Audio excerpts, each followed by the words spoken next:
brews, and banter. Hi, Frank. Hey, Roman, what's going on? Doing great. Happy to be back in the studio. Crazy week. But I'm also happy we got another guest with us. Yeah, so go ahead and introduce yourself. Yeah. Hey, guys. Thank you for having me on. My name is Gary Phipps. I always tell people I'm kind of just a normal, everyday Midwestern, dad and husband. Kind of got a somewhat of an interesting background, I guess. I'm currently a drone pilot for a LiDAR mapping company, kind of helping out land surveyors and civil engineers kind of do their jobs quicker.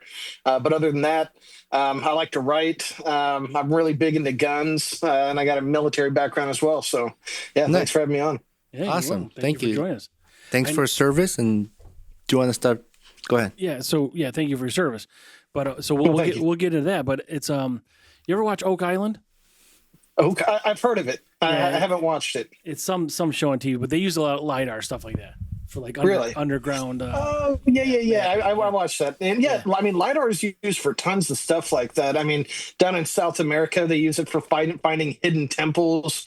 I actually got a quote from a TV show for my company to go out to South Carolina to look for a pirate that they think that used to live out there. And it's pretty interesting because you can see changes in the ground from the LiDAR that it picks up if you know how to process the data right. So there's a lot of different applications for it. It's pretty neat. Yeah, cool stuff. We'll dive into that. When did you join military and what branch? So I joined pretty much straight out of high school. I joined in 2006. I joined the Army. And I don't know, have you ever watched Band of Brothers? Yes. Mm-hmm. Okay, so that's kind of what got me. I always wanted to join the Army, but after watching Band of Brothers, I was like, I want to be a paratrooper. Like, I want to jump out of airplanes and do all that cool stuff. And I had family members that were in the military before, but one of my cousins who had just gotten back from Iraq and gotten out of the Army, he was there for the initial push into Baghdad back in 2003. And he took me to the recruiter station. He's like, hey, we're going to get you a Ranger contract. You're going to be a Ranger, Airborne, all this cool stuff. Well, they didn't have any more Ranger slots, but they did have Airborne. And I was like, all right, I'm going to go Airborne then. And I ended up going to basic training early, I think February 2006. And I got stationed at Fort Bragg, North Carolina, right after that, and been jumping out. I mean, I got deployed to Iraq. I'd probably say 6 months after I got there, and that was a 15-month-long deployment. I mean, a very long time to be overseas, but it was an adventure. I served 10 years, and I probably wouldn't have made it if it wasn't for my awesome wife holding down the house. While I was in military, wives do not get enough credit. But yeah, it was a trip. Was that's 82nd Division? Yes. Nice. I have a friend who also was in 82nd. Very nice. Yeah, you seem to run. I run into 82nd paratroopers all the time in the wild. Yeah, and it's funny. Sometimes they're old timers, sometimes they're younger guys, and you'll see them with a pair of jump wings on their car, or wearing a T-shirt or a hat. And I'm always like, "Hey, what's going on? When were you in?" Yeah. And, you always end up connecting with them. What's the other big one? Is it 101st? 101st. Now they don't actually do. There's a small unit there, I think, that jumps at airplanes still. But for the most part, they're we call them dope on a rope. They're air assault, so they rappel out of helicopters more than jump out of airplanes. Now. I see. Yeah, then that's in Alaska, correct? Or up or northwest? No, so that's actually down in what is it? The one between Tennessee and Kentucky. At Fort Campbell, Kentucky. Okay. I thought for some reason they were in northwest. There is an airborne unit up in Alaska as well, and I know they do some jumping down in where jump school is down in Fort Benning, Georgia's, and I think Hawaii might even have a small airborne unit, and there's also one in Italy as well. But yeah, Army's changed a lot since I was in. Yeah, you see 82nd Division a lot because that's probably the largest one, right? It is. They're a rapid defense division. So basically, that division has separate brigades within it.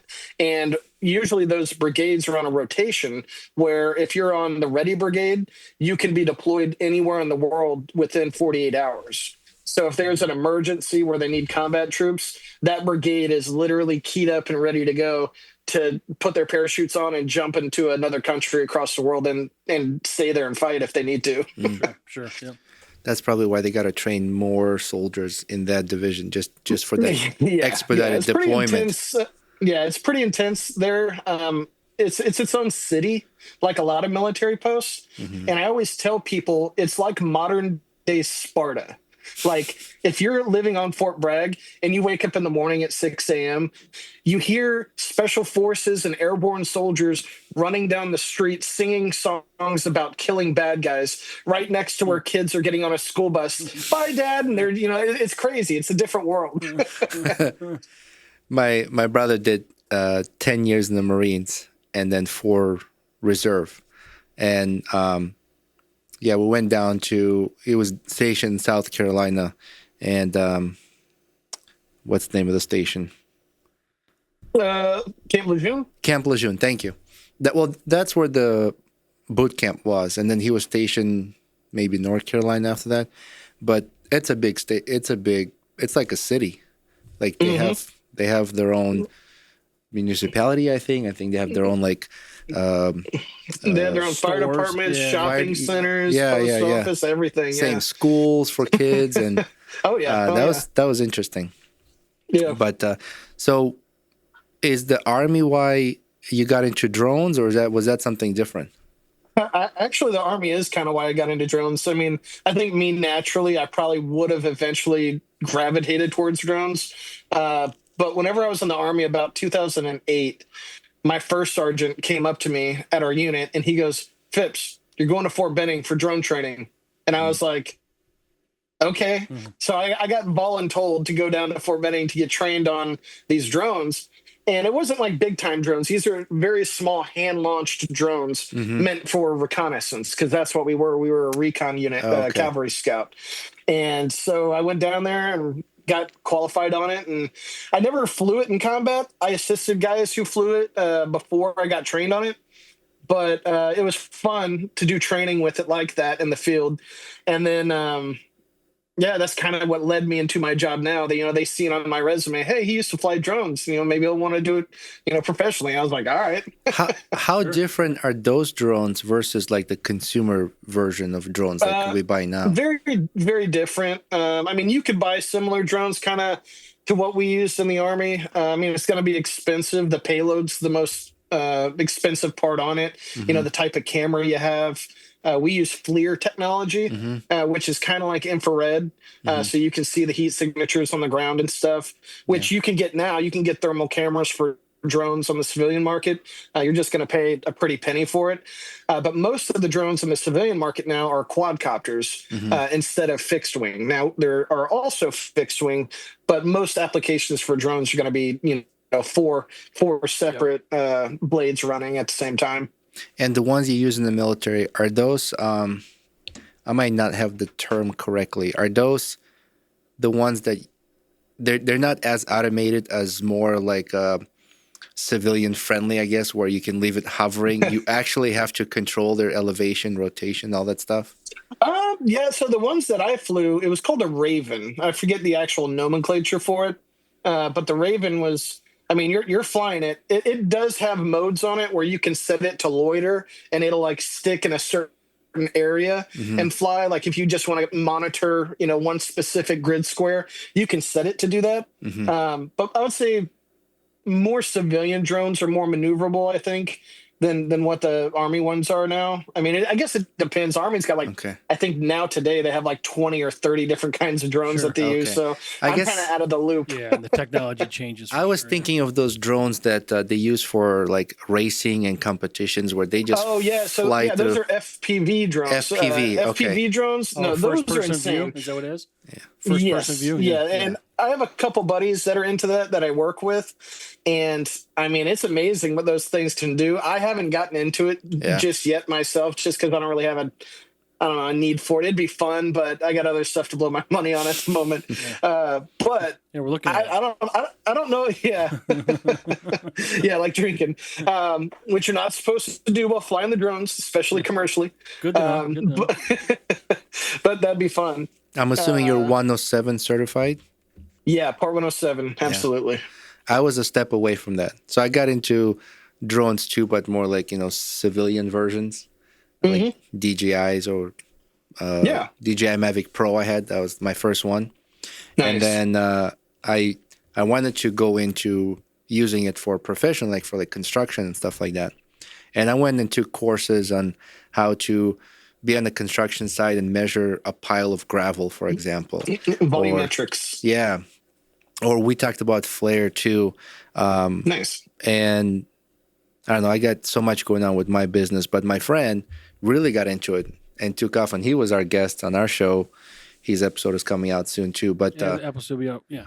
and then he really got into it. So he got his 107. He took courses. He actually uses it quite a bit when he travels to Hawaii, and he hovers over water to be able to spot where the whales are. And then, Wow. with his camera, he takes pictures of them breaching from the water. That's pretty But cool. That's pretty cool. Yeah. What So- kind of? Oh, Yeah, go ahead. Sorry. So what are you drinking? You got the Modelo hat. Yeah, I got the Modelo hat. I was thinking about getting Modelo, but I ended up going. So we have a local place right down, probably not even a half mile from my house. They're called Godfrey Meat Market. It's actually like a slash restaurant slash like booze store, and you can buy like really good cuts of meat there. It's like a mom and pop shop. Well, they carry some local St. Louis brand brews, and I was like, well, I want to get something unique. You know, my wife, you know, me and her usually drink Bud Light. We're from St. Louis, Anheuser-Busch. That's just, you know, what we got. We grew up on it. But they had some interesting stuff there. I was thinking about whiskey, but I ended up going with this. It's called Madagascar. It's like a vanilla coffee sort of Stout? It's a stout? like dark beer. Yeah. And I usually like it. I mean, I can't drink like tons of them, but like I was telling earlier, I didn't realize it was like 9.3 alcohol per volume. So that one kind of took me by surprise, but it does taste good. Yeah. Nice. Yeah. Well, it'll kick your ass later. Yeah. Just don't chug that.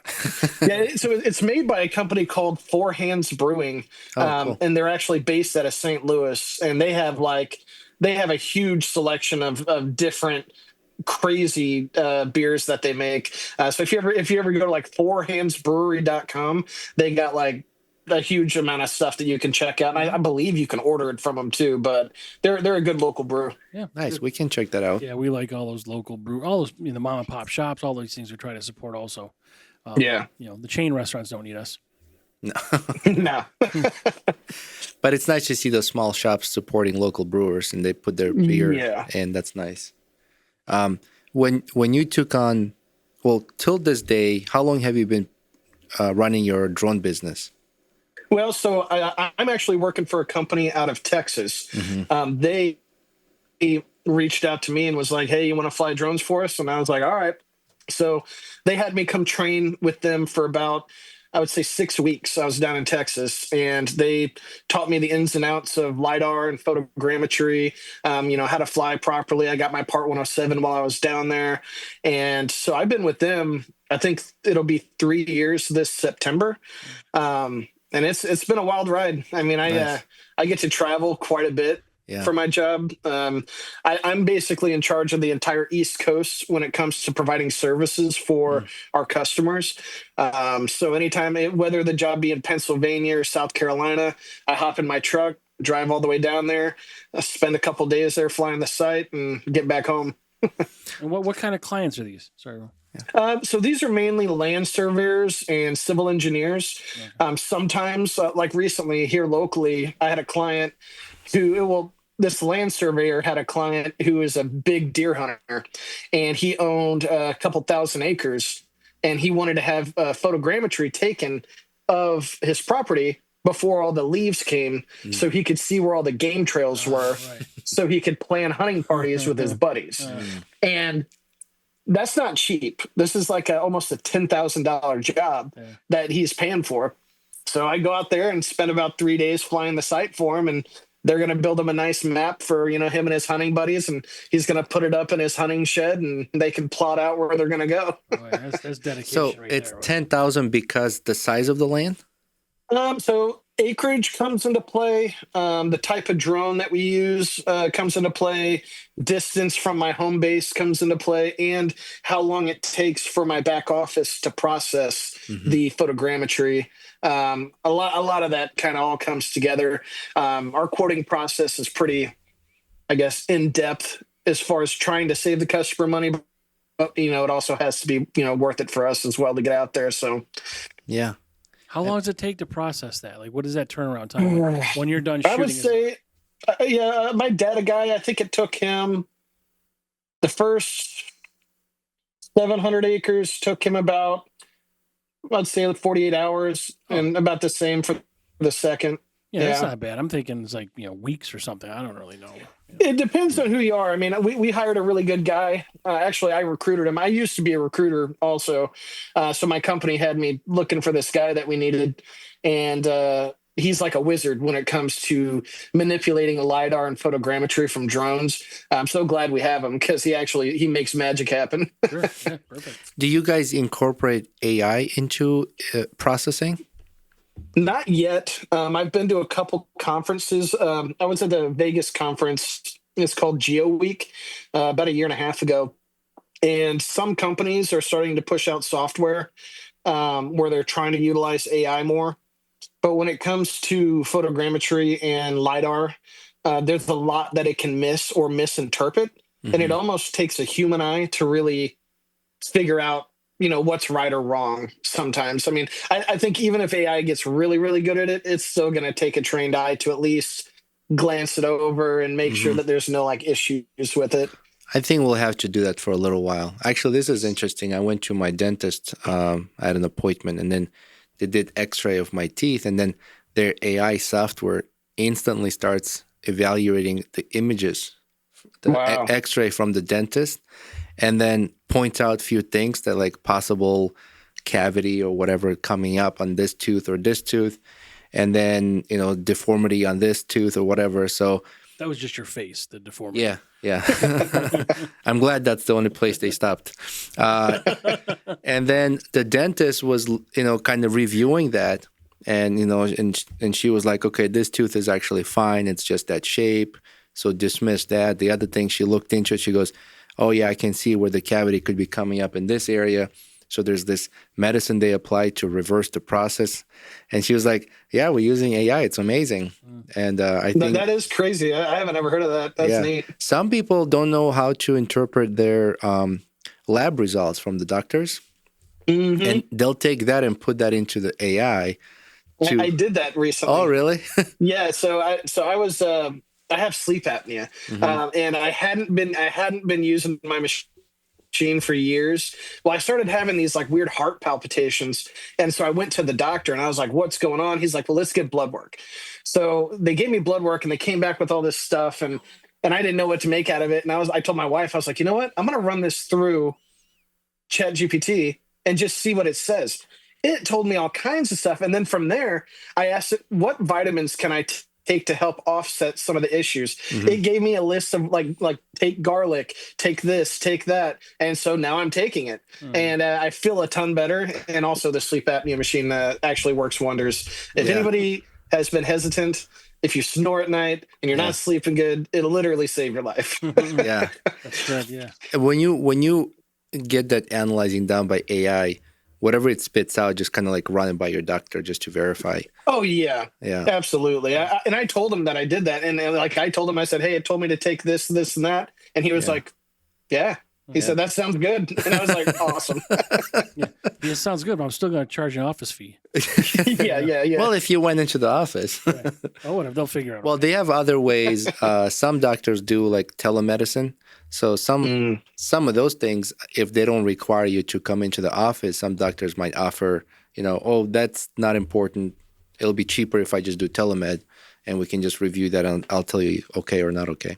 It kind of saves you time, saves them time. They can put time towards, other patients, and, deal with something more serious instead of taking up time, something that could be simple, from the office. Yeah. So we talk about this, right? Now moving on, because you were in the Army, and you do this LiDAR, technology. Let's talk about guns. All right. Because we're big gun guys also. Awesome. I'm happy to hear. He's big. I'm just average. Yeah.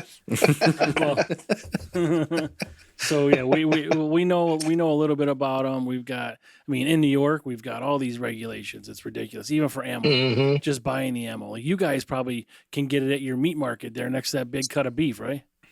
You would think. So I am in Illinois, which is Oh, almost as bad Okay, as I New thought, yeah. York, Okay, I California. thought you were in Missouri. Yeah. No, but what's nice is I'm right on the border of Missouri. So I can literally drive 20 minutes and go across the river. And I go over there and it's so funny because, I mean, we have a good gun shop here. There's a gun shop called Piasaw Armory in Alton, Illinois. And they are huge Second Amendment supporters. They're just really, really great people there. But Illinois has now taken away their ability to sell ARs or, AR ammunition or anything like that, Mm. which is crazy. And so if I want anything like that, I have to go to Missouri and get it, which I guess technically is illegal, taking stuff across state lines. But I never said I did it. Yeah. I'm just saying I would allegedly. have You to. could. Yeah. Allegedly. It's possible for someone to do. Yes. Yeah. Yeah. It's just it's so annoying here and all the. I mean, they and the same with you. Everybody's getting it. It's all the legal gun owners that are Hmm. these criminals, these shitbags. They're not going to pay attention to any laws, so No. they keep putting these things in place that just damage the people that are respected. And Yeah. I don't understand. I mean, most people that I've talked to that against guns don't even realize how much of background checks, training, Hmm. regulations that we have to follow in order to own guns. Yeah. Yet alone, if you have a license to carry, concealed, not concealed, depending on the state and regulation, your job. Once they hear about that, they're like, "Oh, wow, that's a lot." I think there's over 300 some regulations that gun owners have to follow. Yeah. And guess how many criminals follow? That's right. Zero. Zero. Yep. Yep. There's just so much already in place, and I don't understand why are we such target constantly? Like, I mean, if you give them full power, they'll just take everything away from you, and Yeah. I don't understand why. Like, can someone give me a better argument? What Yeah. how to weigh it against the benefits of people having it? Yeah. I would say I hate using the term because so many people misuse, but it's a slippery slope Mm-hmm. when it comes to people trying to, well, I forget what the word is, but kind of just pretend like they care so much about these mass shootings, which is a tragedy. Mm-hmm. Don't get me wrong, but mass shootings are 2% of all gun violence. Mm-hmm. And did you know 55% of gun violence is due to suicide? Mm. Mm. And almost the majority of it after that is gang violence. So, And mass shooting, part of that's got to be a mental problem, right? Like there's something psychological that. yes. I mean, what kind of a human do you have to be that you have no problem just going out there and just slaughtering And people? of that whole 100%, from suicide, gang violence, all these things, what percent is that? What percentage of that is legal versus illegal gun owners? I mean, I saw this stat not that long ago. I actually had some pulled up here. Oh yeah, so it is less than 2% of prisoners obtain firearms from retail for their crimes. Yeah. Right. So I mean, they're not getting these from a mom and pop gun shop. They're getting them illegally, which, people are like, "Hey, let's be like Australia and let's just ban guns." It worked for them. And I'm like, "Well, guess what? Australia has the population of Los Angeles." Mm-hmm. So yes, it's easier to control a smaller population like that. But also the US has more guns than I think the top 5 militaries in the world combined. Right. So with that being said, guns aren't going anywhere. No matter what laws we put in place. I mean, I'm not going to say how many guns I have, but if a lot of people have as many as I have, they will not be out of circulation anytime soon. Right. Well, also, if you think about if something happens tragic, like let's say World War, right? What country would want to invade a country that has so many guns and gun owners? I mean, Yeah. you could have a Well, lot of guns during laying World around. War II. They're not helping. Yeah, Japan didn't want to during come World War over. II, go ahead, sorry. Go ahead. No, I was going to say during World War II, when Japan was thinking about invading the United States. I forget what the name of the general was, but he said it would be suicide to invade the U.S. because there'd Yeah. be a gun behind every blade of grass. Yeah. And that was back then. Mm-hmm. You know, we have 5 times the amount of guns in circulation that we even had then. Right. So it would be pretty insane for any country to, you know, think about invading us. And then when the rules got stricter or strict, more strict, there was, I don't remember, was it last year, a year before, but the new applications for concealed gun carry spiked like crazy. And majority of them, 2 years ago, yeah. 2 years ago, Yeah. majority of them were women. And Yeah. they felt vulnerable. They felt like, well, I'm going to need protection. I just always ask that to all law-abiding gun owners to know where the gun is properly stored and practice. Please practice. Like when you don't have the car around and then you don't drive for 20 years and then you decide to get behind the wheel, right? Absolutely. So, No, train. I mean, and you know, I like what you said about, you know, women getting their concealed carry. I always tell, you know, people that, you know, especially women, if they're against guns, I always say, hey, gun rights are women's rights. mhm. I was like, imagine you're in a, you know, a dark garage, you know, parking garage. You can level that playing field with a, you know, a guy who's 6'5" trying to assault you Mhm. by knowing how to keep and use a gun. Mhm. You know, and just like anything, I had a ton of friends. So I used to live out on a farm, and I would invite my friends out to come shoot for range day. A lot of them had never shot a gun, and a lot of them were very anti-gun. And I said, hey, let me one-on-one with you. I'm going to show you what to do. Within an hour, they told me, they said, wow, I just feel so much more comfortable around a gun. Yeah. And I'm like, yeah, because it's just a piece of machine. Mhm. It's like a car. You were scared to drive a car at first, but after Yeah. you drove it for a while, you know what you're doing with it. And, Yeah. you know, it's just a tool. It's a tool. Like before, I would unscrew lug nuts by hand, but now I got this cool battery-operated impact driver. Bzz, bzz. Well, then that's how it happens. The fear is from discomfort. If Yeah. you're not familiar Yes. with it, and again, like you say, practice. That's going to make it, you know, first of all, it's going to make you more responsible, but it's going to make you feel Mhm. safer. And danger. I mean, the tool has danger, obviously, just You like respect it, yeah. a vehicle. When the new driver gets behind the wheel, there's that fear behind. You know, you're operating a machine at various speeds. You know, you're hoping your senses are, you know, react faster to brake on time. Be aware of your peripheral vision, and just pre-plan, see ahead. You know, I always try to.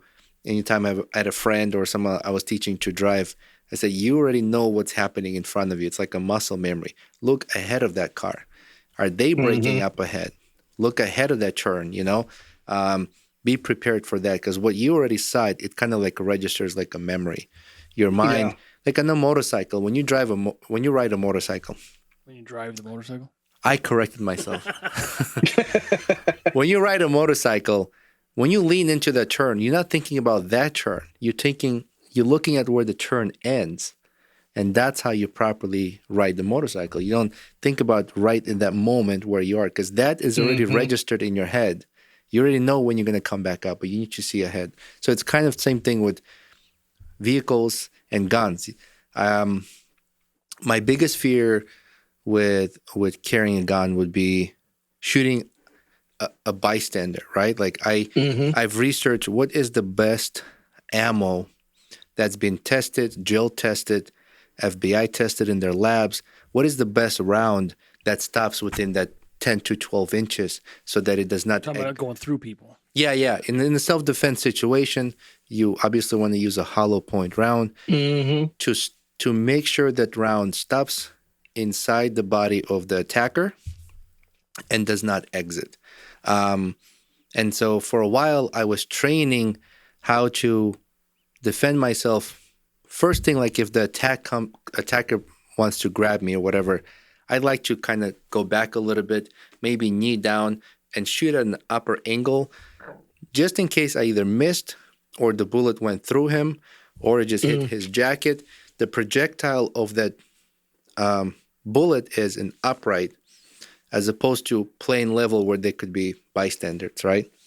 So I've practiced a lot of draws with a single hand.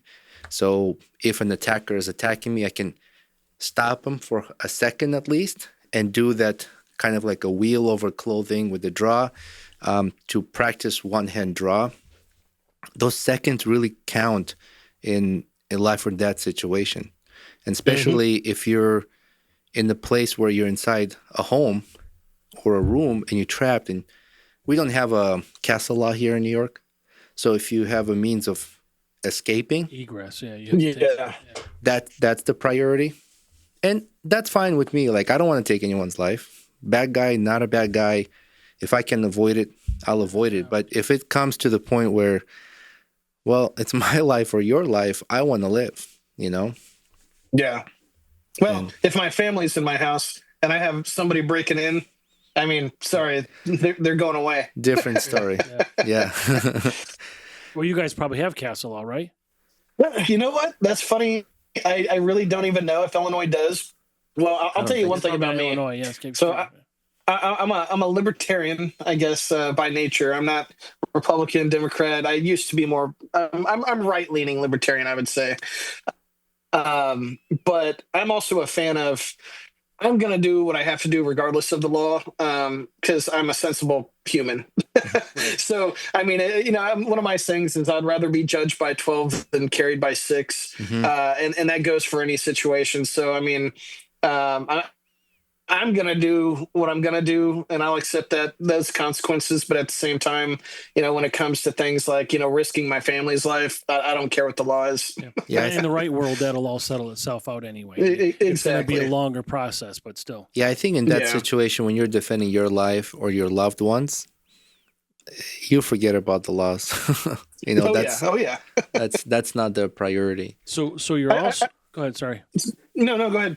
You're also into, I think prepping, that type of lifestyle. Yes. Yeah. Yeah. My the Army kind of helped me get into that. Just from the type of job I was doing as a scout, we're always in the woods, always sleeping in ditches and building our own forts in the woods to, spending a week or two at a time out there. And after doing that for a while, you start to learn tricks from old timers out there. And then I started buying books and, listening to podcasts. And I don't get out as much as I'd like to do that sort of stuff, just my day-to-day job and family and everything. But I'm become more of a practical prepper. Yeah. Like, for instance, in my work truck, whenever I'm driving across country, I have what I call a get home bag. It's basically a full-size ruck sack. Like, it's one of those hiking bags that sits high up on your back.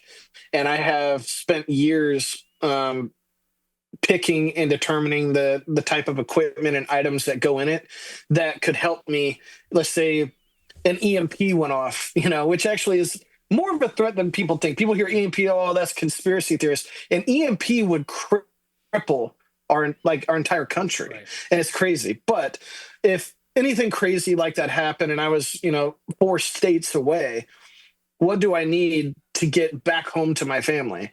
And so I carry that with me whenever I'm gone. I have a gun on me. I have, spare magazines, because you would want that, especially if you're having to, hump it all the way back home, however many miles it is. So practical prepping is important. Learning how to garden. Me and my wife have slowly been teaching each other over the past, I'd probably say 5 years. We have a little garden in our backyard. Each year we try new stuff. We're not great at it yet. I mean, we'll grow good tomatoes, peppers, stuff like that. But slowly teaching ourselves how to can food, preserve food, and just taking it slow. That way, if an emergency did happen, we're not completely new to it. Yeah, you get something, And you get a couple days out of it, or a week or so. Yeah. You're not really going Yeah, longer and than it's that. and it's really fun too. It gets you outside. It gets you. It's good bonding time. Honestly, me and my wife, when we're out in the garden, it's a great time. And so I encourage everybody to just learn. I mean, my next step is getting chickens. My wife's already dreading it because she knows I'm going to get obsessive about it. But chickens are probably next. Yeah. I think chickens and jackrabbits. Yes. Jackrabbit? Yeah, man, I would say they any kind of reproduce. rabbit, but- They reproduce like crazy. So you'll have meat and you'll have eggs. Mhm. I keep like a small bag in the car, so enough for 48 hours to survive. Yeah. You know, like if I, And that's good. That's more than most people, though. yeah. Like you would think everybody should have a small emergency bag in the car, which I don't know. I don't know if people are even taught that anymore. Hmm. Well, it's most of the stuff you need for 48 hours you already have. You know, like, extra clothes, or maybe you throw some fucking granola bars or something in there, like whatever it is, dry matches and shit like this. Like, couple bars, a lighter match, water. a blanket or something. Just you got to switch out the perishables every once in a Water. while. But really, you have it. You can even go with like a compact first aid kit too, like basic emergencies, maybe gauze, band-aids. One thing I would say is keep a good pair of either running shoes or hiking boots. So, like, let's say you work in an office and you got to drive, an hour to work every day. You don't want to be having to walk in your or in your dress shoes, 10 miles to get home. So I keep a pair of, a nice broken in army boots in my bag, and that helps me. That gives me peace of mind that I know I'm not going to put them on and they're just going to cause me to have blisters immediately. They're already broken in and good to go. Well, you probably got like a pair of Jesus sandals or something, right? I got my survival boots now. Those things. But you know what? Basically, that's a piece of bark with a shoestring. Hold on. Office shoes don't have to be uncomfortable. If you're wearing uncomfortable office shoes, that's your problem. But not like 10 miles worth of walking or. I mean, these are comfortable enough. Waterproof are those? They're not fucking That's waterproof. right. They're not waterproof. So aren't yours. Not the ones I have on. Yeah. But the ones I have in my bug out bag, I do. Okay. Speaking of bug out bags, you got bug out bags like at home? Not really, because my plan isn't to bug out. My neighborhood that I'm in, I know and that's one prepping thing I've written about before is getting to know your neighbors is super important. Now in New York, maybe in New York City, I'm not sure which part of New York you guys are in. We're 6 hours away from New York. We're closer. We're closer to Canada than we are New York City. Well, then that's better. But like, if you can reasonably get to know your neighbors, I encourage everybody to do so. A lot of people are like, I don't want to get to know my neighbors. It keeps things copacetic. I get that, but I'm also kind of against that. Like, you can have a working relationship with your neighbor, just like you do with a coworker at work or something like that. I'm friendly with my neighbors. I know their names. We see each other outside. We'll talk a little bit. We know enough about each other to gauge, that we like each other or not. And that would come really into play in a survival situation. And I think where I'm at, where my family's at, we are safer bugging in than bugging out. So most of my preps are meant for just staying here. Yeah. Well, in it, I mean, there's 100 situations, right? I mean, Yeah. And that was going to be one thing I wanted to bring up too, is people like to prep for specific situations. Prep for generality. Yeah. What's the core that you could use in a nuclear situation, an EMP situation, a hyperinflation situation, an invasion situation?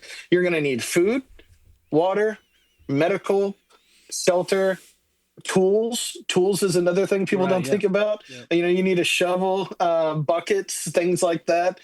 Just the basics. And that's going to help you out in the majority of every situation that could happen. Yeah, tools, that's a good point. Tools is important. Especially these multi-tools. Those are pretty decent. I try to keep a set of tools in every vehicle for basic repair. So that's good. Changing tires, which is important. Repairing, changing your alternator. Say your alternator shits the bed. Belt, all this kind of shit. You can take it out of another car and put it in yours. That's one thing I regret. I am mechanically handicapped. I am a terrible mechanic, and I'm not a carpenter either. I'm a tech guy and I'm a gun guy, but I really wish I was handy with tools the way that some of my friends are. Yeah, I think like working on general skills, build a shelter, fix things, right? But I think when you said earlier, prep for the general disaster, I think maybe every person can look at their demographic or their location and what are the hazards within that location? Are there geographically are there power plants that can something can go wrong? Is there a nuclear plant? Is there, what's around you that's danger, and that's like priority. So Oh, yeah. I mean, things like us, we get a fuck ton of snow. I mean, but someone in Yeah. someone in southern Georgia's not. They don't fucking need that. Yeah. Like but Oh, yeah. but I never thought the kind of flooding and mudslides and like the disaster they had in North Carolina. yeah, yeah. I wouldn't have expected something like that there. It's hard to prep for some sort of nuclear issue though. Like I don't know how we would do that. Well, if there's some iodine pills, if there's a way to distance, like which direction you're gonna, with the wind and everything. Yeah. which if that happens, which direction do I escape? Do I go direction the wind's gonna carry the, Right. chemicals, or do I kind of go south? Which way do I go?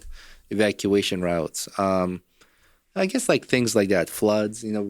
Based Yeah, on. and with all these scenarios, like my wife sometimes she would get upset because I bring it up a lot. Like if we have our close friends over, I'm always like, "Hey guys, let's talk about our plan. Like, where are we all going to?" And she's like, "Why are you always talking about this?" And I'm like, "Well, it's fun for me, Yeah. but also I think it's important that people at least run through the scenarios in their head at least once." Because if you run through it in your head, or you talk about it with your spouse, or you talk about it with a friend, and my lovely wife's bringing me a new beer. Thank you, Another honey. 9.7. Yeah, another Madagascar. Yeah. Why is it? She drank half of it. It's only half full. Yeah, no, she's on the Bud Light tonight. Okay.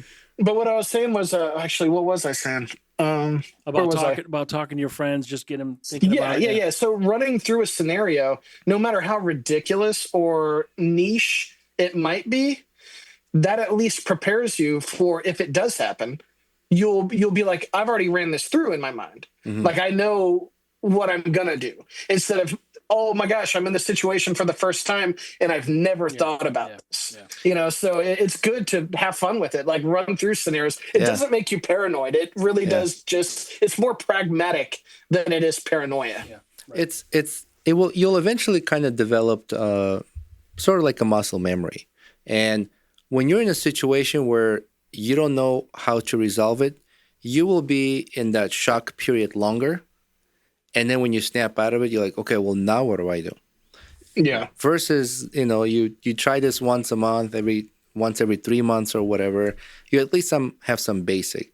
Like if something happens right now, I know what I do. I go home, I know exactly what goes in my truck, and I know exactly where I'm going. So that's not a bad thing to think about. There's way less productive things that you could be thinking about and or doing. For me, it's an exciting hobby. I like to think about it and do this sort of stuff. And my wife calls me a nerd and whatever.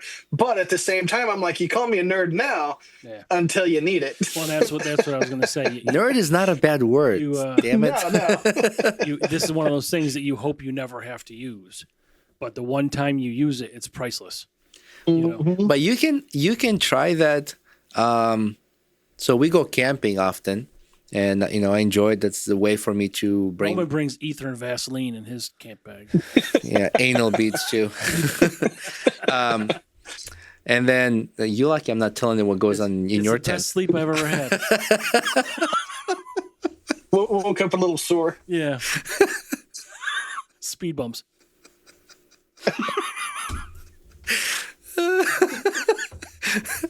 So when you go camping, that's the time when it's also fun to try those things.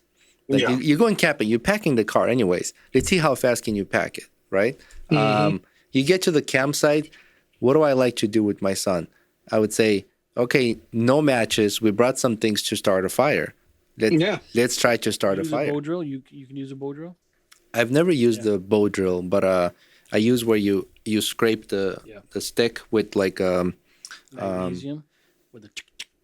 no, it's wood against wood creates heat. That's what a bow drill does. Friction. I know, but I've never had a luck to get the bow drill steady. Maybe I was Gary using. could probably fucking do it right now. I am not good with the bow drill. What I do is I strategically place fire starting material and kits in all my gear. Yeah. I got it in my car. I got it in my basement. I got some out in the garage. I have accelerant because if I like, I carry a little thing of like butane Yep. in one of my in a lot of my bags, and I carry that because if I'm in a survival situation, I'm not trying to start a fire with flint. I'm trying to spray butane and light it with a lighter and just have flame right when I need it. Right. Now, I also have the flint and I also have other means to do it, but I stock up on the more modern practical things first. Yeah. And that's the other thing to mention. The people that build these bags or whatever you want to do, I mean, you put some time into, you put a little research into it, and you can kind of, put some time into putting this together, but then it's done. Like the time, you don't have to keep doing it. It's not eating your time every day or every week or every month. It's just, Yeah, it's done at that time, but then later you think about, what would be a good idea to have? I need to have this thing in there. that's just like a little add-on. Like I'd like pepper on my steak, but I can eat another thing is, I'm saying this because I have my own go bag, and if you don't go back and my check, go bag is better than your go bag. good for you. Let's compare. Let's compare. Gary's got a huge sack. He's already told us he's got a huge sack. I'm like a Santa. I throw that thing over my shoulder. so you don't go back to that bag once in a while and check the inventory. You forget what's in it. Yeah. No, but that's what I was going to say. My wife hates it. I probably do that once a quarter. Mm-hmm. Because I'll be thinking in my head, I'll be like, oh, yeah, where's that thing? I said, oh, yeah, I got it in my bag. But then I think to myself, which pouch is it in? Mm-hmm. And I'm like, oh, my God, need to take everything out and repack it all again. That way I know where it's at. Yeah. And then I'll do that about once a quarter just to remind myself of what exactly I have in there. That way I can reference it and go back to it in a moment instead of wondering. What would be a cool diagram to have is like just like an outline of your bag, and do a section 1, 2, Like 3, on a business card. Just 1, 2, 3, 4, 5, whatever. Each pocket is numbered, and then on the right of that, number 1 contains these items. Number 2 contains. So that'd be something cool to like laminate it. Well, not laminate it because if you change it, then you got to change that again. But either way, I would say one thing that happens, and I learned this whenever I was in the Army, is you can plan a pretty picnic, but you can't predict the weather. Yeah. And the weather is when you're out there like actually on the move and you're needing something regularly, you'll find out real quick if pocket B is annoying and it really needs to go in pocket A. Right. yeah. And the only way you can figure that out is if you're using it and learning. But at least you have it. Now, like right now, yes, at least you have it, and that's the most important thing. But you're going to end up changing pockets, Yeah. eventually for sure. It's true, and when you know where stuff is, you spend less time going through your bag looking for it. I did. I hiked part of a Appalachian Trail in like March in Maine. And there's like 8 feet of fucking snow on the ground, so it's snowshoes and everything. But when I packed my backpack, because we were going to be hiking so much, everything had to be weighed. I had to weigh how much toothpaste I'm bringing. I had to buy special titanium canteens for cooking, and how much fuel I'm bringing for cooking. All these Why things. did you have to weigh this stuff? You're hiking miles So and you're miles. You're trying to like. There's no one saying you have to wait. Like there's a fucking weight. No, Like, so okay. ounces equal pounds, and that's what we always said in the Army, because the Army almost always wanted to give us more and more equipment out in the field. And at a certain point, we were like, listen, you're giving us too much. We're out there trying to ruck 10 miles. And you're like, carry this. Oh, it's no problem. It's just a small thing. No, ounces equal pounds. Yeah. Right. So some people go as far as cutting like the toothbrush in half. Like they go to very detailed. They'll spend thousands of dollars on the sleeping bag that's like super, super light.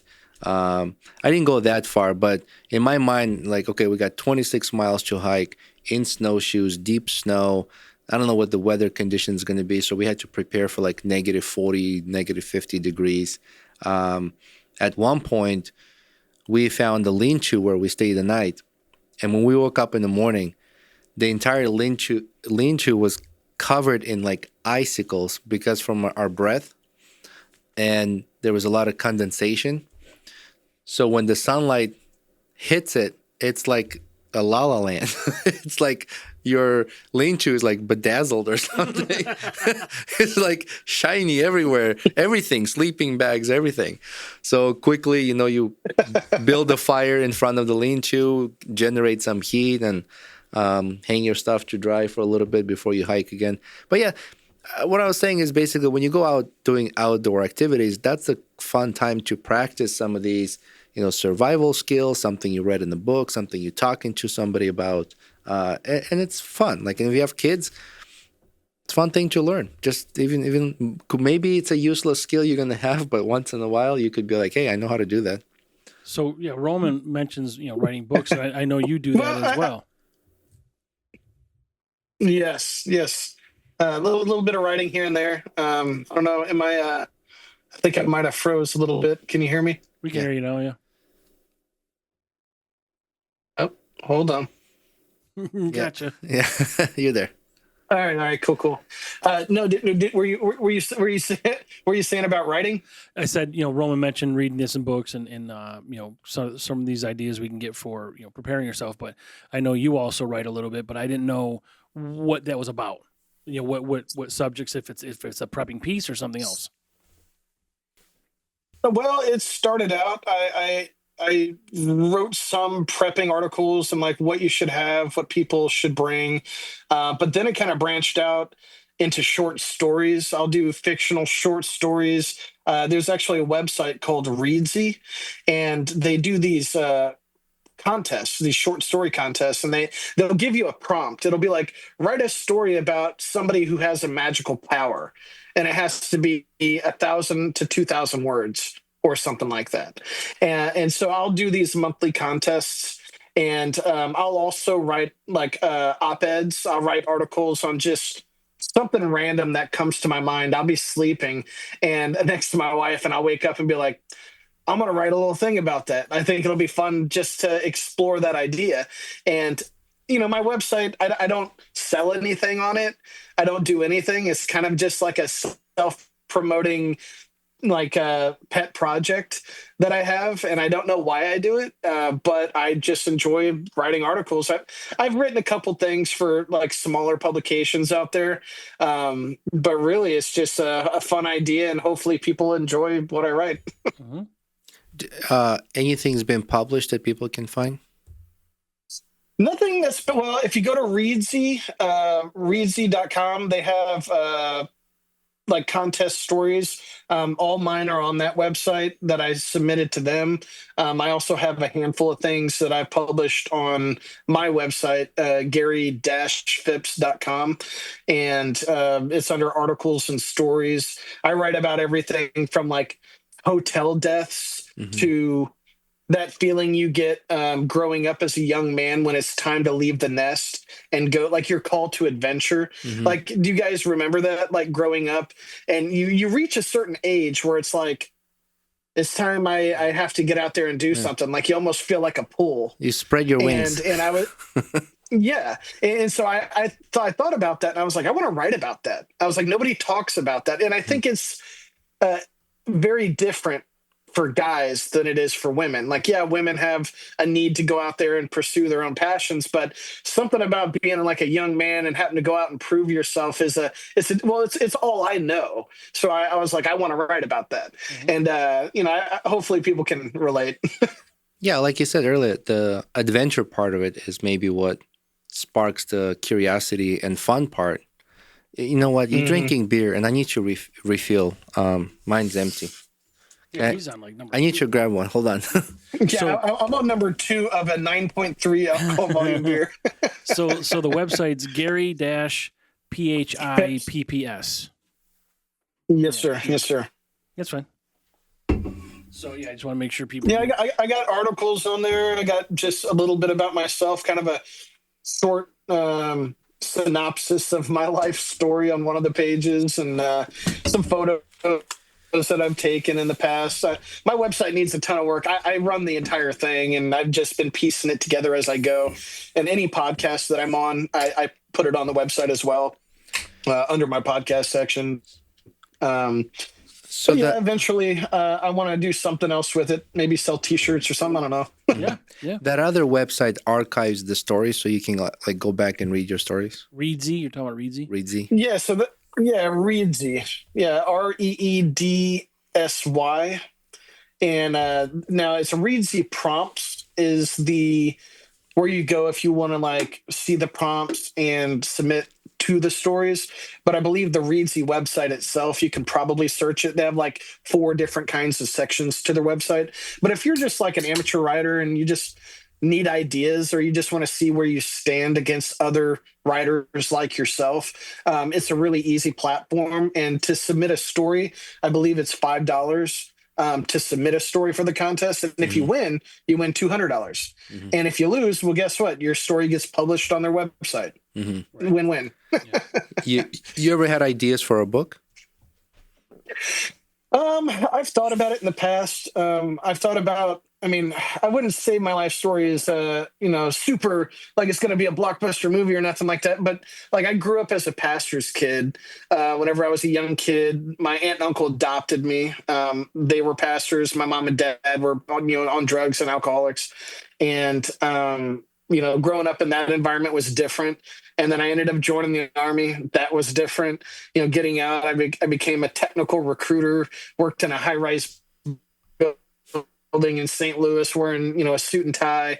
That was different. Having a family, 3 kids and a wife, that's different. So just my whole journey, I think, is pretty interesting. And I thought about doing kind of a fictional autobiography. Mm-hmm. So like kind of taking my story and making it more interesting. Yeah. And I don't know. I figured I could maybe do something with that, but we'll see if that ever actually happens. Take the life story and add fiction to it and make it interesting or something that would like most good writers, comedians, they pull stuff from their actual own life experience. Right. That's what makes it, unique. You can't compete against unique. Yeah. That's one thing I always tell people. You can't copy it. It's your thing. Nobody else is doing it, hopefully. But I don't know. I like to write about things that are interesting to me that I think are maybe thought provoking.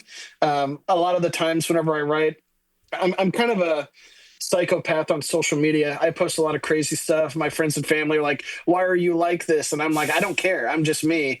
If I think there's something important that I want the general public to know, I'm gonna say it. And I'll stand by it. I'm not being a jerk. I'm just like, listen, I know it's unpopular, but this is the thing. Sure. like what? I mean, well, I'm curious now. like gun stuff, I'll talk about guns. I'll talk about gun stuff. I talk about, I'll get into politics, and I've actually recently lost friends over political stuff, and it's sad because, like I said before, I'm more of a libertarian. I'm not Republican, Democrat. I make fun of both sides where it's appropriate. Mm-hmm. I'll point out the hypocrisy of both sides, and it kind of rubs both friend groups that I have the wrong way, because I only have a small majority that kind of think the same way that I do, and the other majority is left or right. And they both get offended by what I say, but I'm like, nothing I'm saying is wrong. I was like, I'm sorry, I'm not jumping on your bandwagon, and they think I am sometimes because I make fun of the other side. They'll be like, "Oh my gosh, you're with us," and I'm like, actually, no, screw your guy too because of this. You know what I mean? So, and you don't have to pick a side. Yeah, you don't have to pick a side, and it's free to speak your opinion. And you can be cordial about it. People can, not have to argue about it. I bet you. I love having good debates. Yeah. I'm more than open to having intelligent, friendly debates. But the problem is most people aren't. Yeah, the argumentative piece is just, it's a waste of fucking time. Yeah. I think any part of the argument defeats their point of view or their belief, then they get defensive. As opposed to saying like, well, why do you think that? So as opposed to having like a friendly conversation back and forth, because everything the right says is not 100% correct, and everything the left says not 100% correct. And I believe in fact, both sides are probably almost 100% wrong all the time.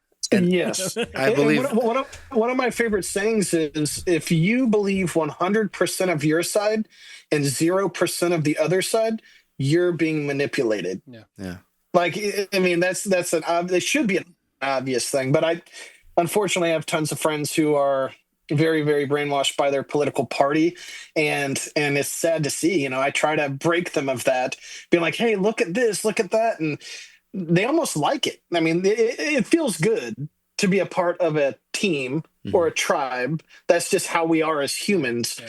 But I think you got to be open minded to at least consider having your own mind changed. If not, you're just going to be stuck in a rut. Well, mainstream media is sort of this poison that people believe. We talk about it all the time. Mm-hmm. People believe what they hear instantly. I mean, in America, for instance, everything's quick and rapid. So you want to get an answer, you want to hear it, and it's done. Like there's nobody there's a lot of people that don't want to put in the extra effort to sort of research and vet the information you're just being told. Or you'll be called that you're wrong for researching and vetting it on your own because you don't trust the experts. Right. And it's like, come on. But look where the experts have. I mean, it's proven now. Like you could see, just alone with our last president, all the lies on how he was doing so great, and he's got so much vigor. Like that's been proven wrong. I mean, they were just lying to you. I mean, I get it. Yeah. That's what happened. But when they use that term, you don't trust the experts. Well, who says they're experts, right? the same side would not trust the experts if the expert is speaking against their agenda. So it's like you will also not believe the expert because it goes against what you believe, and otherwise you'll be open to accepting the fact. And I think no matter if people would just agree and disagree on politics and policies and stuff like that, but in the end, be able to put that aside and say, I would still help you in need of when you're in need of help. Yes. Right? Yes. Like, can you imagine? Can you imagine you need help and the EMT pulls up? They're like, are you Republican or Democrat? Republican. Fuck you. We're out. So, have you seen that movie? It just came out. Oh man, it's got those actors. There's like a Civil War, and it's called Civil War. That movie, Civil War.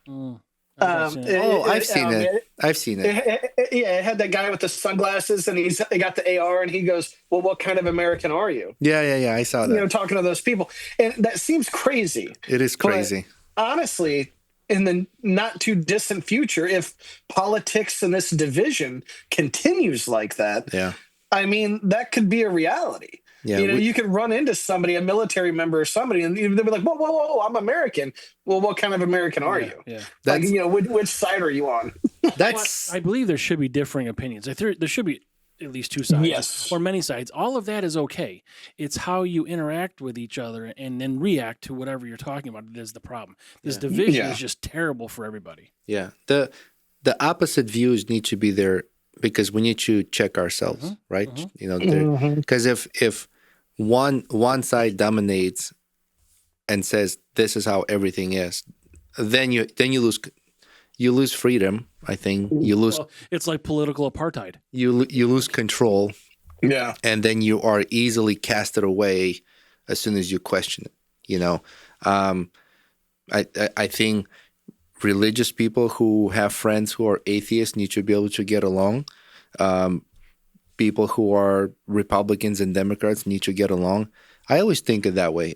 If you break down the side of the road or you're choking, are they going to ask you, well, what American are you, or what is your political belief, or what's your religion like? Well, how can you feel good about yourself if Gary is a Democrat, he's on the side of the road, and I'm a Republican, and I ask you need help, but then I say I'm not helping you because you're a Democrat.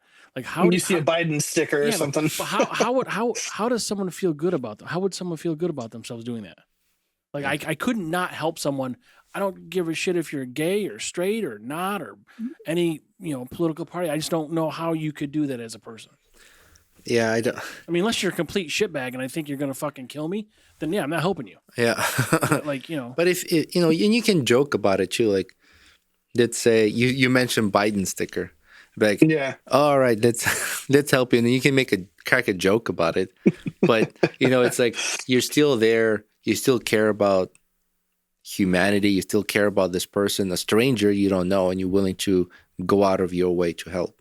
Well, I think you guys remember what politics was like? I was pretty young, but like in the early '90s, the difference between um, Republican and Democrat wasn't as extreme no, as it is now. It was just like you were at a party. Oh, you believe that? Okay, cool. Like, people would poke fun and joke, but it wasn't like you're the enemy. Like, we're against each other. And I'll tell you right now, like, for instance, I had a couple friends. They were a gay couple, and one of them was friends with my wife for a long time. And we've been friends with them forever. Went camping with them, hung out with them, everything. After Trump won this last election, they got real quiet because they were really pro, they're Democrats and everything. And I'm me. I've always been me. I'm posting the same stuff I always have. They cut us off completely. Yeah. They just stopped being our friend. My wife didn't do anything. It was one of her best friends, and they just cut us off because they believe that because we're not 100% on their side, we're attacking their freedoms for what they believe in. Right. And I said, how is that the case?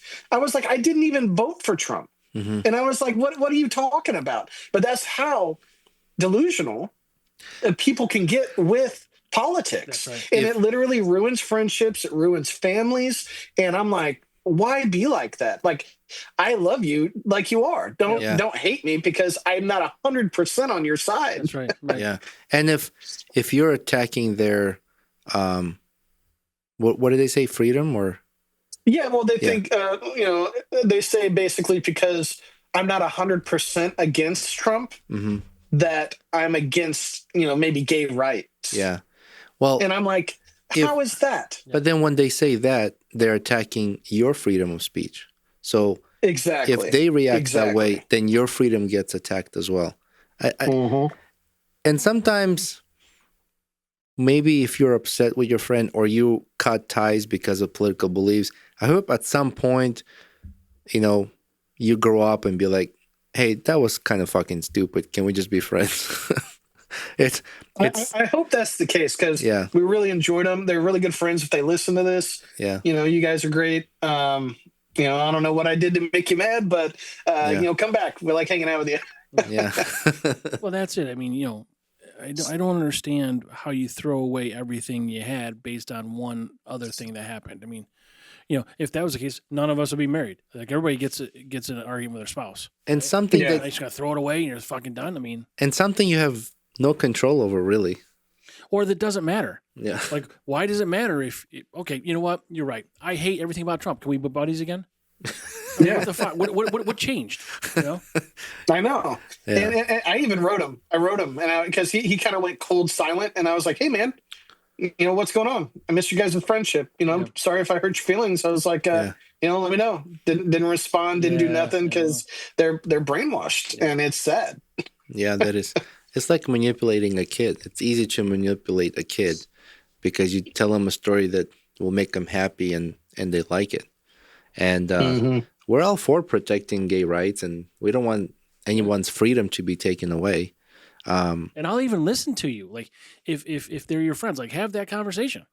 Tell me why you're so mad at me, and then just kind of figure it out. But then you hug it out and you have a dinner, some beer, and you. Or maybe you find if you start talking to each other and maybe just in a peaceful manner, just talk to each other. Maybe you'll find that you have so much in common. It's just those few things maybe are not the same. Yeah, like, I mean, maybe you like onions and they don't. I mean, now you're going to fucking hate each other? I mean. Yeah. Well, they've decided to draw a line in the sand. I think their feelings got hurt when Trump won. They were all about Kamala and what's his name winning. And when that didn't happen, they were like defense mode. Yeah. They were like, it's sad to see. And I don't know what to do, but at the same time, I'm not going to change how I believe. I mean, if I, with them being my friend, they've been, Democrats in their way forever. I never expected them to change a way that they think to be my friend. So now having them want me to do that for them, seems like, hold on, so you're expecting me to change myself so you'll just remain my friend? Sorry, I'm not going to do that. But not only that, you didn't expect them to do that, and then you even reached out and tried to repair, Yes. Yeah. and still nothing. So now it's I think what the result is what the result's going to be.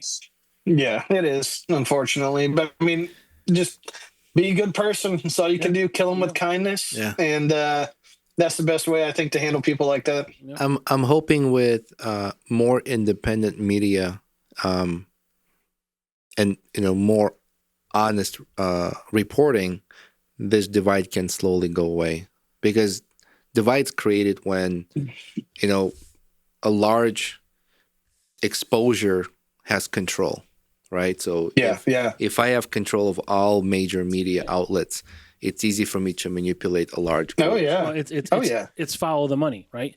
I mean, you got these people that are lying, but you got people telling them what to say based on the corporate sponsorships or whatever. I think, like, you got the independent people, like, I don't need to appease anybody because I own it.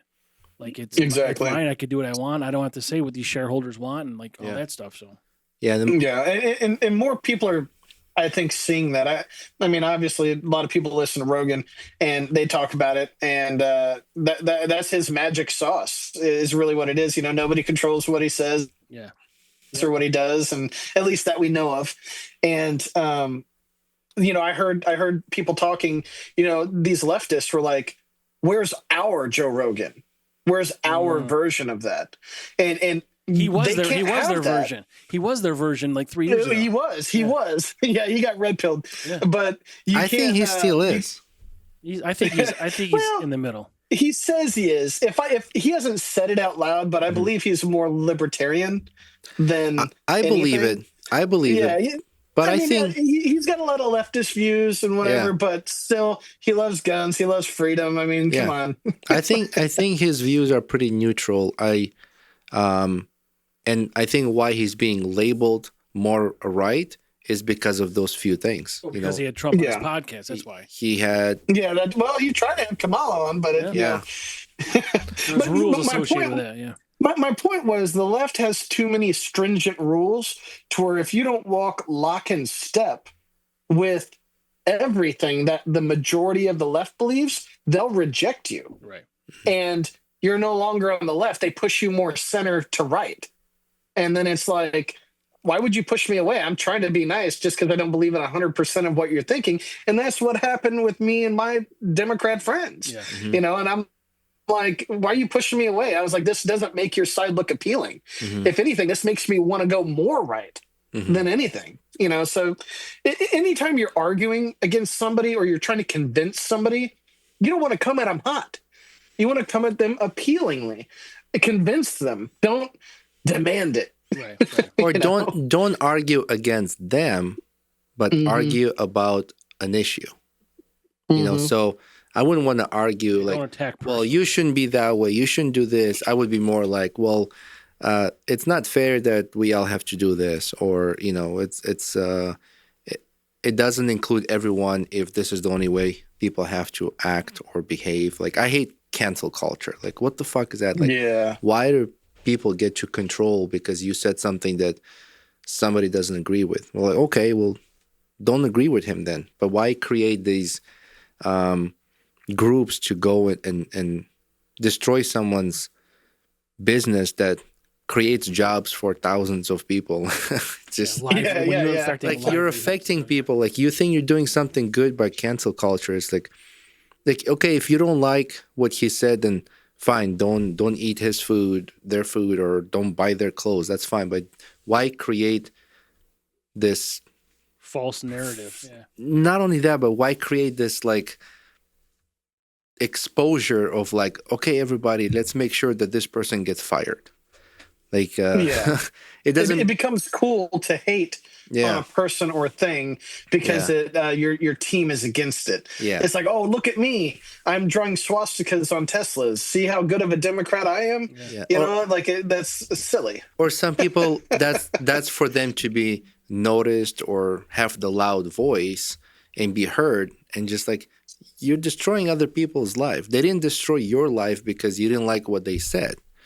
But now what you're doing to them is way out of scale. Like, I don't know. Well, I forget which. I think it was George Washington that said he had a famous speech or a letter that he wrote where he talked about how a two-party system would literally destroy our country.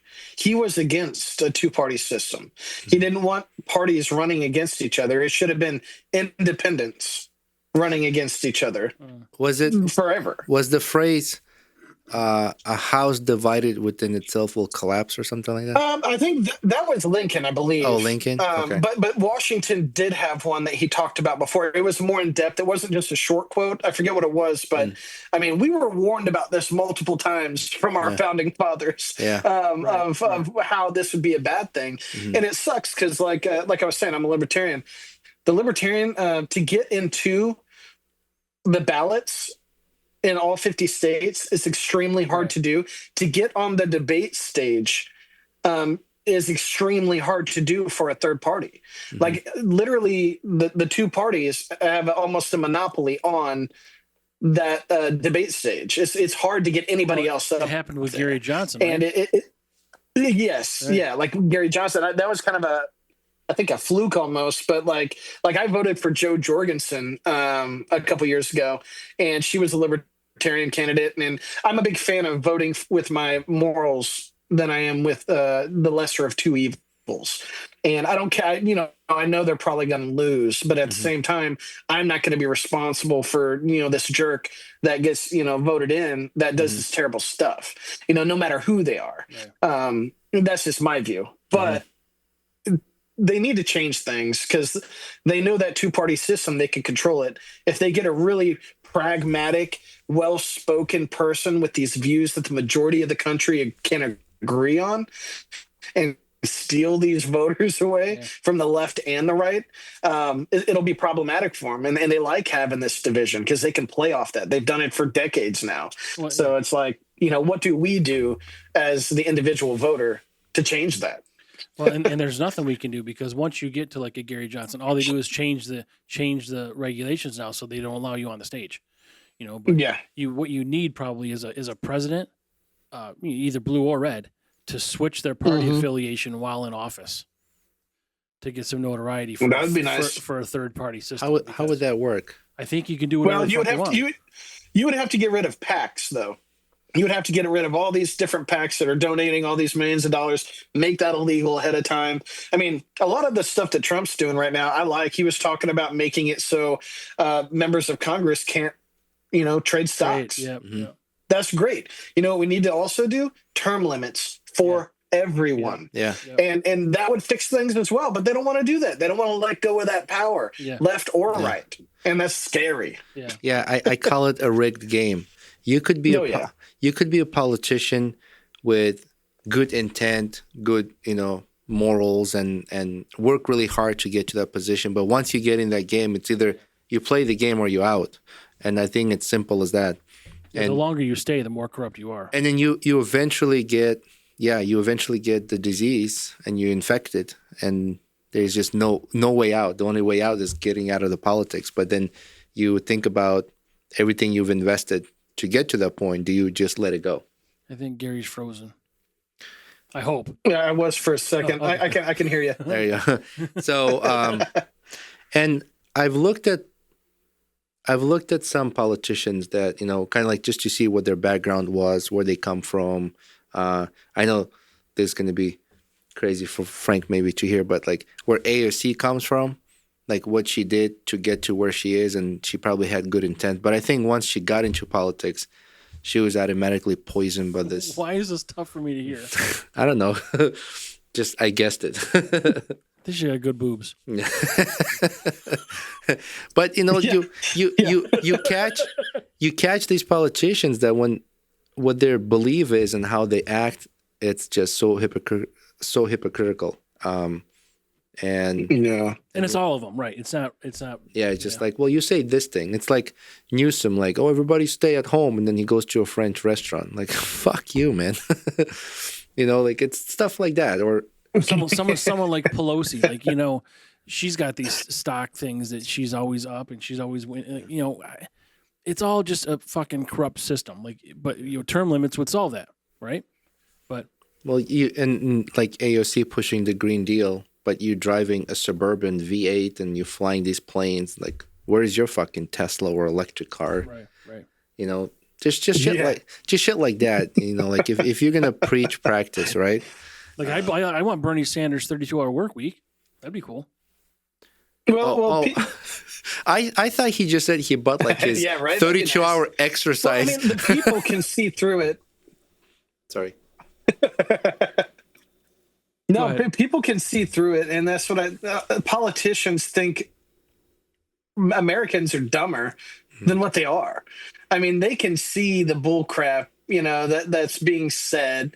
And yeah, there's a majority of people out there that are just do what their team says. But even those people, they know it's not legit, but they're just going to do it because it's part of their team. And these narcissists become politicians for a reason. I don't think you can be a politician without being a narcissist, at least to a certain degree. Do you so Gary, I know the number, I can't remember it, but I think it was recently, 80% of no. I can't remember whatever it is, it's like something like 40% or 20% of billionaires own 80% of the stock market. Some number like this. You may not know it. I just heard it, but it's something about just how it's so overwhelming. I mean that seems about right.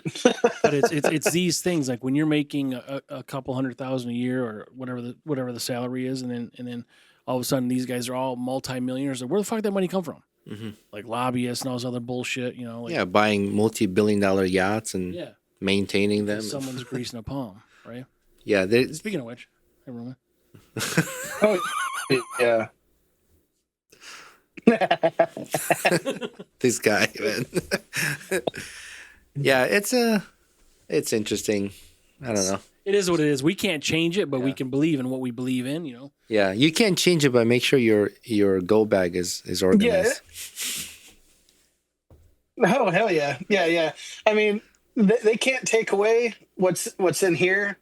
They can't take away how we treat our neighbors. Mm-hmm. They can't take away a lot of things in our life, and that's what people need to realize is, I mean, I don't know if you ever seen that movie Ants. Yes. Or A Bug's Life. Yeah. Either one of those movies, the same message. They're like, you know what? They don't realize all of us together is more powerful than them. Right. And if people keep that in mind, no matter what they do, especially here in America, with us owning guns and being the most gun-owning country in the world, there's not much they can really do to us unless you comply. So I'm a big fan of what I call rebellious defiance. That American... That's what I describe. I've been on a couple podcasts that were overseas. I did a podcast with a guy in Sweden where we talked about gun rights and stuff like that. And they don't get it.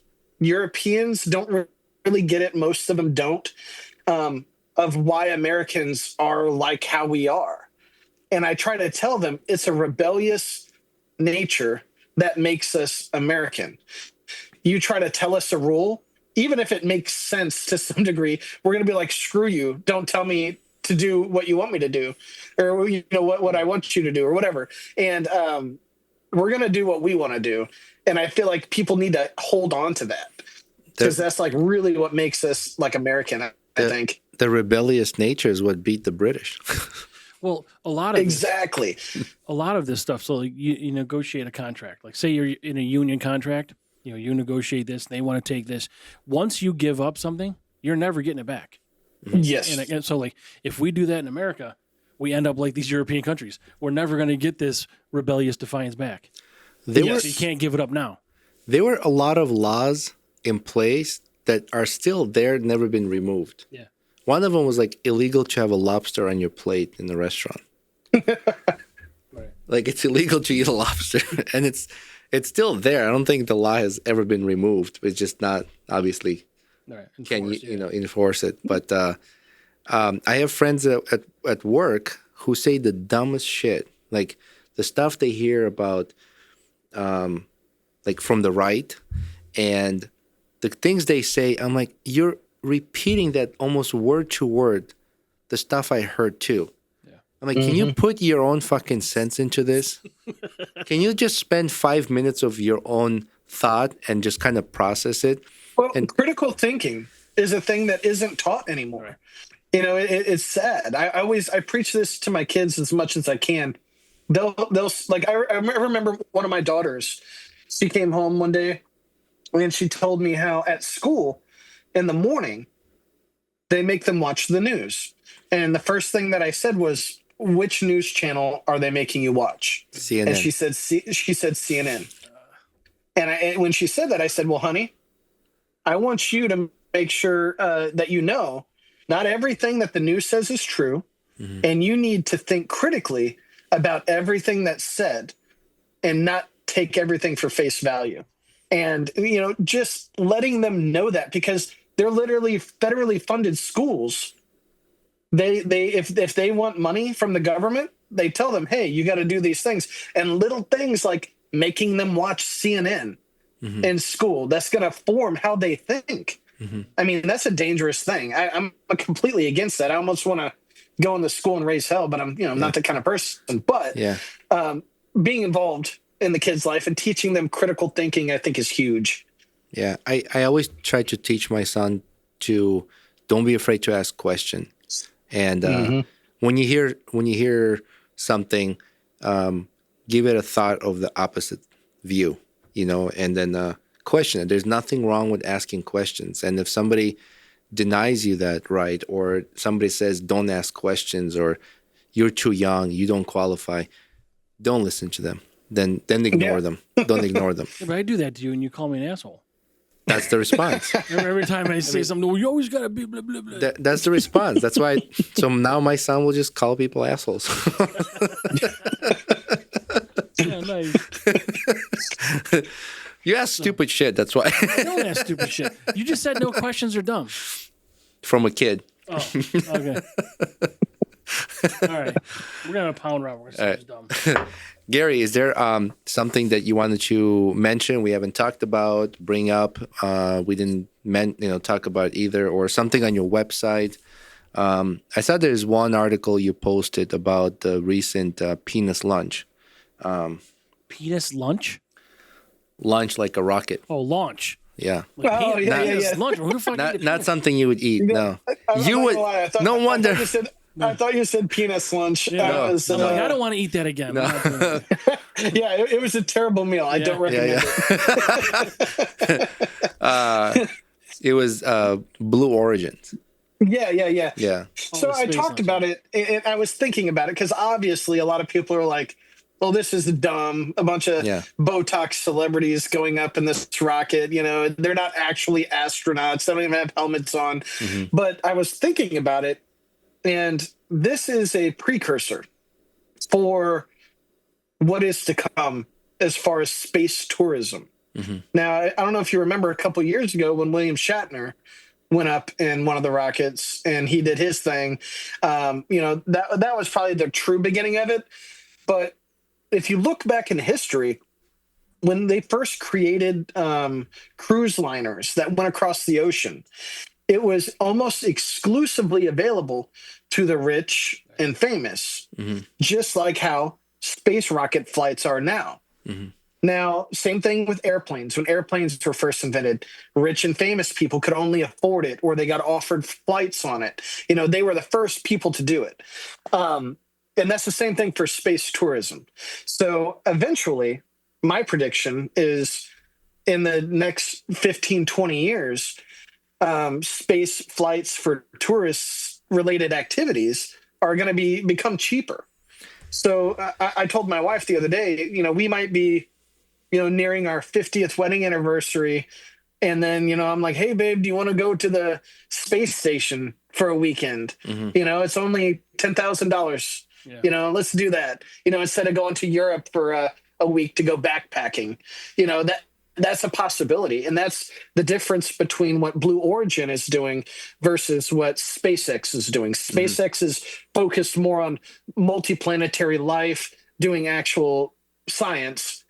And Blue Origin's focused more so on the commercial tourist side of things, Mm. which is an inevitable outcome of space exploration.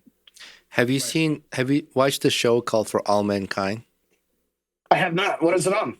All right, I think that's on Amazon Prime, and it's about, so it goes back to race to space against Soviets, and it's interesting because technologically we are more advanced, but in that time, in that era, like mid 1900s to going Yeah. towards 1980s, but technologically we already been on Mars. We got to the point where there is a space hotel, like Hmm. you go into space and you can stay in the hotel there. But the times are back in like 1960s, 70s, Yeah. 80s. The aesthetic's way cooler that way. Yeah, That's why I like. I don't know if you ever read anything by Robert Heinlein. I have Robert not. Heinlein, he wrote so Grok, like on X, Elon Hmm. Musk, his AI Grok, that's what it comes from, one of his books, Robert Heinlein. And Grok is like an AI computer, but it was written back during that time. So the aesthetic is like 1950s, Hmm. 1960s, but the technology is way more advanced. Mm. So I would encourage anybody listening to listen to some Robert Heinlein audiobooks. They're super fun. Okay. Yeah, check out that show because what you're talking about, the space travel, or travel into space for touristy stuff. Mhm. That show For All Mankind is pretty interesting. I think you would enjoy it. I'm gonna look And it up tonight. Actually, I'm gonna write it down. yeah, and I think that in the future we're not just going to be going into space for tourists, but that's going to be means of transportation. So I believe that our flights will now become going into Orbital. space and then coming back down, or orbital, because it's just faster. And we'll have Hmm. technology to do that, and you're closing that gap. Um, and we started I with. think Virgin Galactic is doing things like that. They're creating those aircrafts that go more into the upper atmosphere. Mhm. And I don't know if that helps fuel efficiency or what it does, but I mean, I'm sure it has some benefits there. I mean, if not with anything but time, travel as far as getting there quicker. I I don't know about fuel efficiency because if you look at those planes, the capacity of passengers is much smaller, and I think majority of the planes probably taken up by fuel and the engines to be able to get you that high. Um, Maybe getting up that high is a lot of fuel, Yeah. just like a rocket, and then you're kind of cruising with less of a gravity pulling you down to Earth, and then it's easier to descend with less energy. I don't know. I'm not physicist, but just my thought process. But I think as the technology in propulsion advances, that that travel into the orbit and coming back Hmm. down is just a faster means of transportation.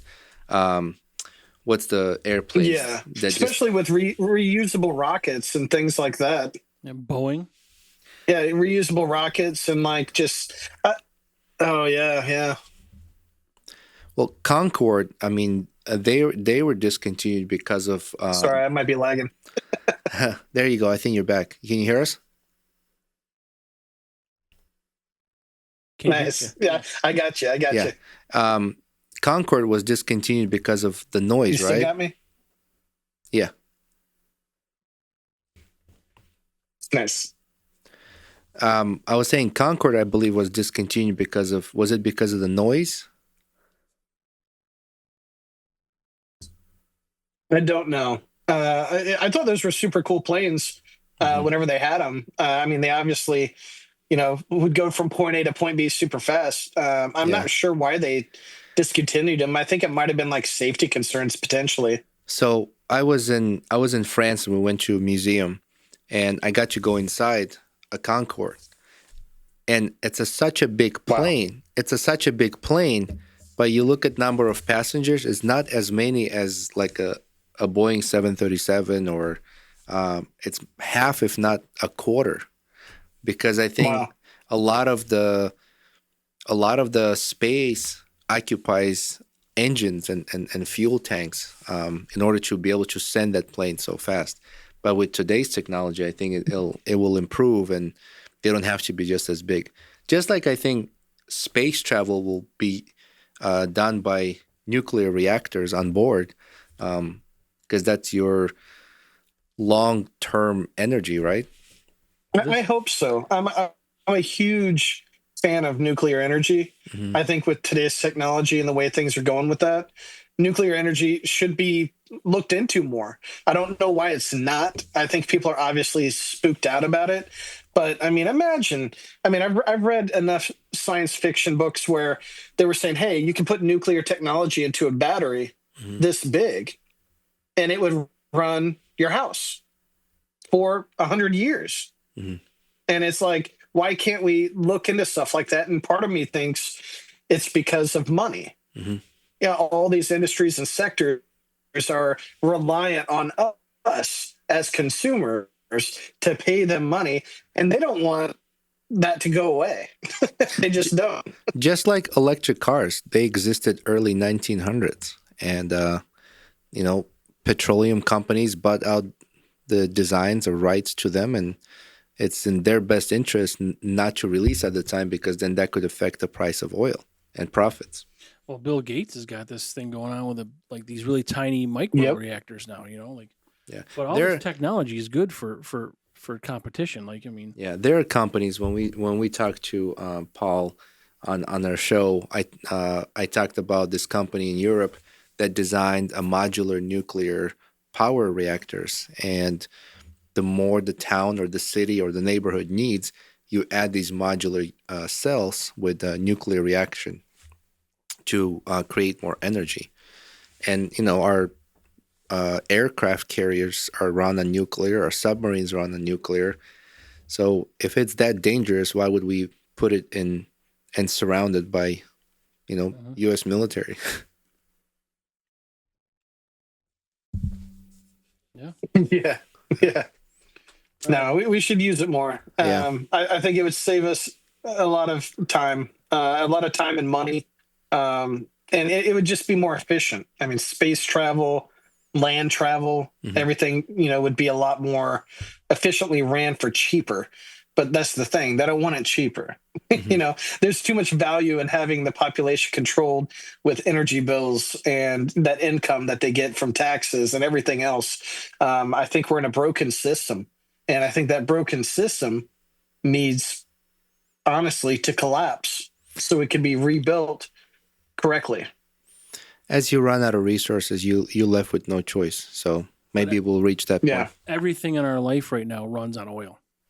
I mean, everything Yeah. we have here, like these got here because someone delivered them on a truck. And You it's know. plastic Yeah. that's made from oil. right. Yeah. Exactly. Everything is connected to oil. Hmm. Gary, it was really nice meeting you, and this was a fun conversation. So it's nice to hear different points, different views on things like politics, survival, and I like some ideas. I like Yes, sir. I'm what did you call it? Moderate prepper or I was practical prepping. practical prepper? So Yeah. maybe I'm a practical prepper too. So it's kind of fun to talk to you about somebody about same interests and how you do it. Maybe learn something from it. Yeah. But No, it was a pleasure meeting. I appreciate you guys having me on. Yeah. Honestly, that's why I like being the podcast guest instead of hosting a podcast. I get to meet awesome guys like you and just talk about ideas that I think people should maybe at least ponder more, Mhm. and maybe create some more discussion around it, because that's really where it all starts. We hope you had fun. And is there you want to put a plug to your website or any other social media? Yeah, guys. I mean, if you want to follow me, I'm at a Gary Bear 86 on most social medias. I'm on X, I'm on Facebook, I'm on Instagram. My website is gary-phipps.com. I post articles, pretty much anything my crazy mind can think about.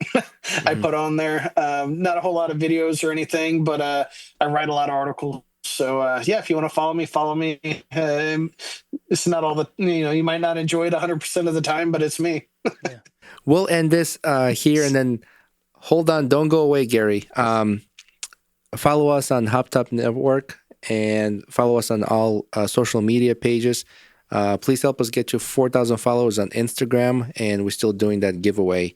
And then we want to, I don't know if audio is lost or not on Gary's side. We just want to say thank you to Gary Yes, thank you. for being a guest, and we enjoyed the conversation and the company, and you're always welcome back. But Gary, if you can hear us, don't go away. We'll want to reconnect and say proper goodbye. Thank you. Thank you, everybody. Bye. Bye.